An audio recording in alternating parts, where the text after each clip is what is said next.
Seguimos com a entrevista com o advogado do ex-presidente Lula, Cristiano Zanin Martins, sobre a situação do Judiciário Nacional. Mas antes, o essencial. A última do Serra foi uma tentativa de comprar voto do Uruguai para tirar a Venezuela da presidência do Mercosul. Serra, em seu curto mandato de chanceler, já arrumou encrenca com meio mundo. Claro que, para a briga, ele só chama os pobres bolivarianos. Com os Estados Unidos, Pitbull vira Lassie. Serra não é um caso para a diplomacia, mas para a psiquiatria. Segundo o site sensacionalista, ele tentou intervir na história dos nadadores americanos que inventaram que foram assaltados no Rio depois de depredarem, bêbados, o banheiro de um posto de gasolina. O resultado foi a Terceira Guerra Mundial. Só lembro de ter feito um comentário machista contra uma mulher que estava na sala, disse o tucano. Na peça encaminhada à ONU, ela é bastante contundente com relação ao doutor Sérgio Moro, né? O juiz Sérgio Moro, bastante crítica. Houve resistência por parte de gente ligada ao Lula, achando que era muito agressivo. Vocês acham que corre esse risco ou não? Os termos da peça são adequados à situação. Ali não tem nenhum exagero, tem a exata descrição das violações ocorridas. Se os termos são fortes, é porque as violações também são fortes. Uhum. Tem, por exemplo, o caso do livro do filho da Miriam Leitão. A questão do livro é a seguinte. O jornalista Vladimir Neto escreveu um livro sobre a Operação Lava Jato, que tem na capa a foto do juiz Sérgio Moro, e no capítulo 12 desse livro, o ex-presidente Lula é tratado como se estivesse no centro da Operação Lava Jato. E aí é uma descrição que encaminha o leitor para uma conclusão de que o ex-presidente Lula tem uma participação efetiva nesse caso da Petrobras, que é alvo da Operação Lava Jato. Então, à medida em que esse livro foi escrito, à medida em que o juiz Sérgio Moro participou do lançamento desse livro, ao nosso ver, ele conestou, ele confirmou o enredo que está tratado nesse livro. Ora, se o juiz que vai hipoteticamente no futuro fazer um julgamento de antemão já se compromete com um enredo, com uma narrativa, como é que se pode cogitar no futuro de um julgamento diferente, de um julgamento justo? A ausência de um juiz imparcial, ela leva a consequências muito graves. Recentemente, o juiz Sérgio Moro admitiu, inclusive, que teria cogitado decretar uma prisão temporária do ex-presidente. E nós fomos vendo o processo, não há pedido nem da polícia nem do Ministério Público. Evidentemente, é um juiz que, além de ter perdido a sua imparcialidade, pode, a qualquer momento, cometer uma arbitrariedade.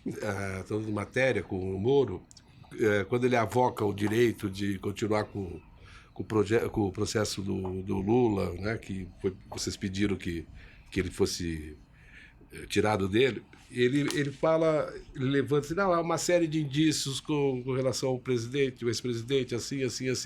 No momento que ele coloca tudo isso assim, isso não pode levar a opinião pública a entender que isso são acusações já comprovadas. Esse mecanismo tem inclusive um nome, chama-se publicidade opressiva.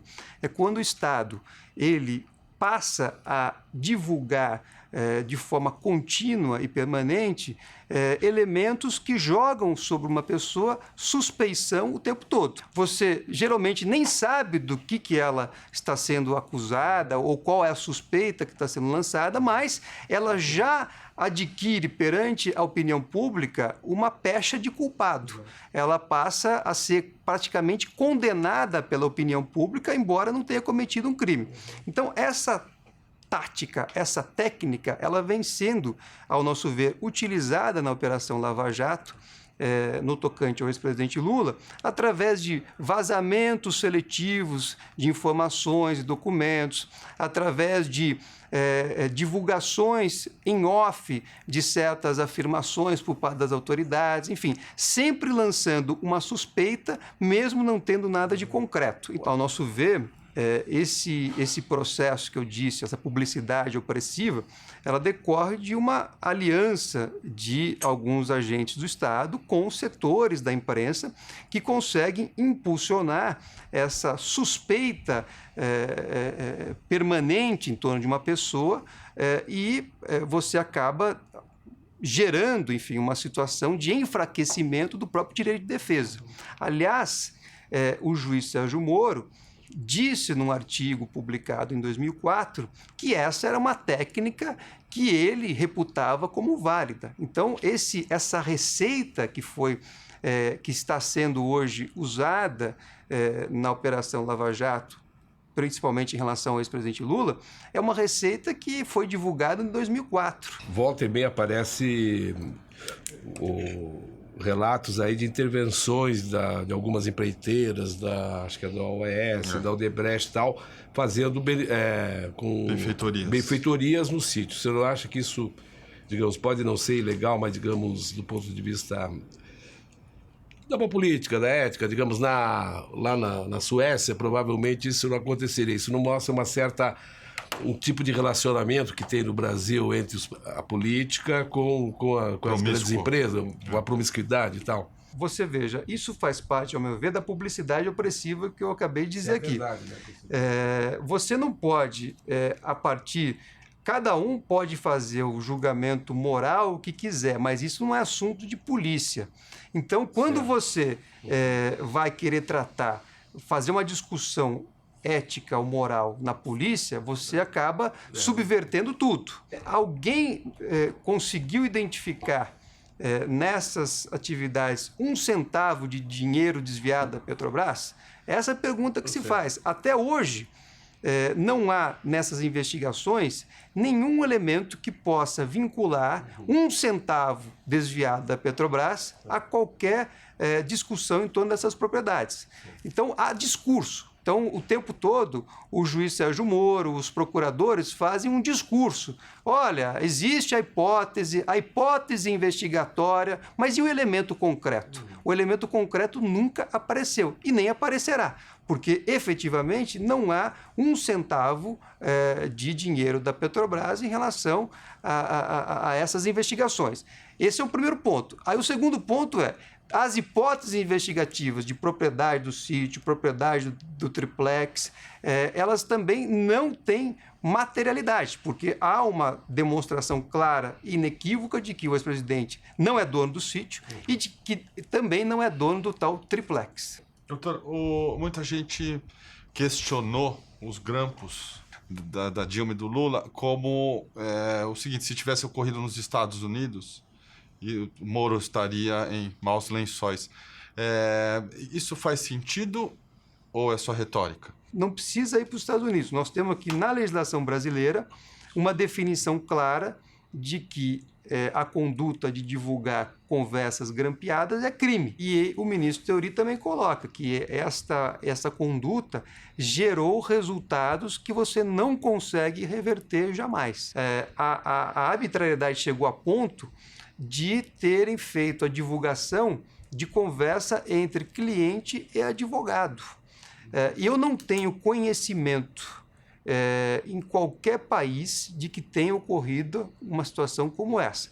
Aqui nós tivemos o grampo de advogado e cliente e tivemos a divulgação de conversas entre advogado e cliente. Então, vejam que a gravidade disso ela é enorme, porque mostrou que as garantias fundamentais, o direito de defesa foi solapado pelo juiz. Quando eu estava na Polícia Federal, ali era uma sala adaptada que tinha uma porta fechada, entendeu? Então não tinha comunicação diária, aquilo era quase estanque, né? Vamos dizer assim. Doutor, o senhor é a favor ou contra as delações premiadas? Eu sou, primeiro, contra a forma como estão ocorrendo as delações do Brasil. Porque um dos requisitos é a voluntariedade, a pessoa ter a disposição de narrar, enfim, de contar às autoridades a prática criminosa por companheiros, né? E no caso você tem pessoas encarceradas que, portanto, então, o requisito da voluntariedade fica bastante comprometido ou talvez aniquilado, sendo as pessoas que estão fazendo essas delações. O ex-senador Delcídio do Amaral disse numa entrevista à revista Piauí de junho que ele decidiu fazer a delação premiada depois de ter sido trancado num quarto-cela em que ele ficou sem luz e que um gerador colocava toda a fumaça dentro do quarto. E, num determinado dia, acabou a luz, inclusive, e ele batia na porta, ele estava praticamente numa situação bastante adversa lá dentro, e ninguém abria. Então, isso, ao meu ver, é um exemplo claro de como uma delação premiada foi obtida. Doutor, as instituições estão funcionando no Brasil? Olha, é uma pergunta difícil. Nós vivemos um momento conturbado, não só do ponto de vista político, mas também jurídico. Eu, como advogado, tenho visto a prática de muitas arbitrariedades que não estão sendo coibidas.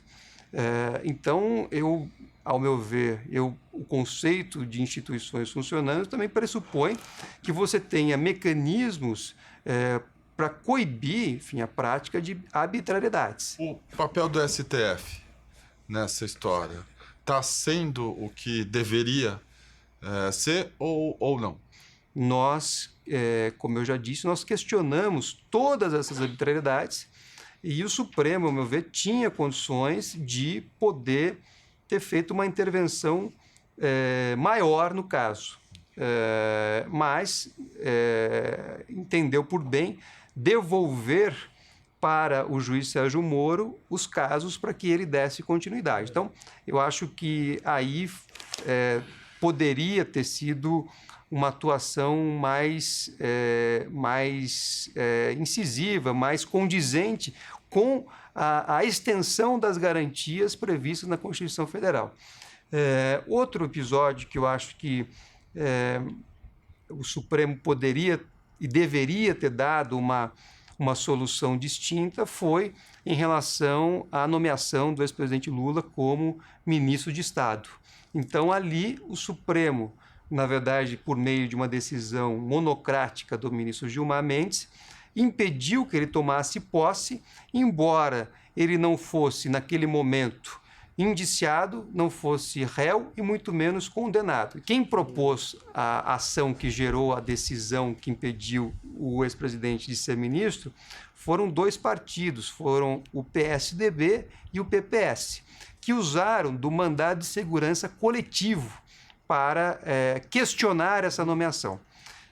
Só que esta medida ela não é aceita pelo Supremo de longa data para poder fazer questionamentos dessa natureza. Sim. O próprio ministro Gilmar Mendes, no bojo da decisão proferida, ele reconhece que tinha até então um posicionamento diferente. Ele não admitia esse tipo de ação. E ele muda a posição naquele momento em que estava julgando a ação contra o ex-presidente Lula. Doutor, a que o senhor atribui esse cerco? A Operação Lava Jato, depois de ter identificado um núcleo ali de corrupção, feito nesse ponto um bom trabalho, ela passou a usar da credibilidade que ela conseguiu angariar para um viés mais político. No caso do ex-presidente Lula, eu tenho claro que há uma intenção bastante evidente de torná-lo inelegível em relação às eleições de 2018. Na verdade, condenaram o ex-presidente Lula e agora querem buscar um crime para formalizar essa condenação. Está difícil porque ele não cometeu nenhum crime. Então, a despeito de terem feito uma devassa na vida do ex-presidente, dos seus familiares, dos seus colaboradores, não foi encontrado nenhum elemento concreto porque ele não praticou o crime. Quer saber como se produz um factoide? É assim. A Isto É citou o desaparecimento de itens do patrimônio da Presidência da República, segundo uma auditoria inconclusa do TCU. Na semana anterior, Jorge Bastos Moreno, repórter fofoqueiro do Globo, publicou o sumiço de uma cabeça de servo dado a Dilma pelo governo búlgaro. Ainda no sábado, a Veja publicou a história de que a faixa presidencial havia desaparecido. Na segunda, funcionários foram atrás da história.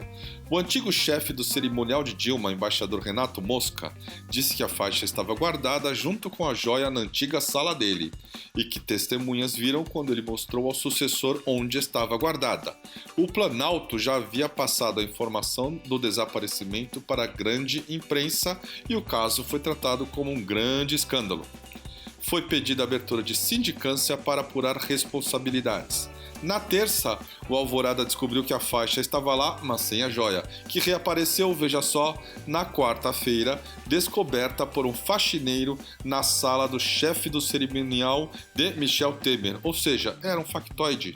Tudo por determinação do Planalto para desmoralizar Dilma. Um assinte à inteligência. Segundo fontes bem informadas, é uma molecagem típica de Gedel Vieira Lima.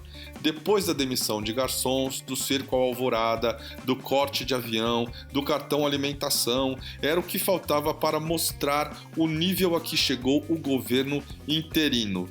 Mesquinharia, desonestidade total. O programa de hoje fica por aqui. Semana que vem, nos vemos novamente. E todo mundo na região de Bauru sabe.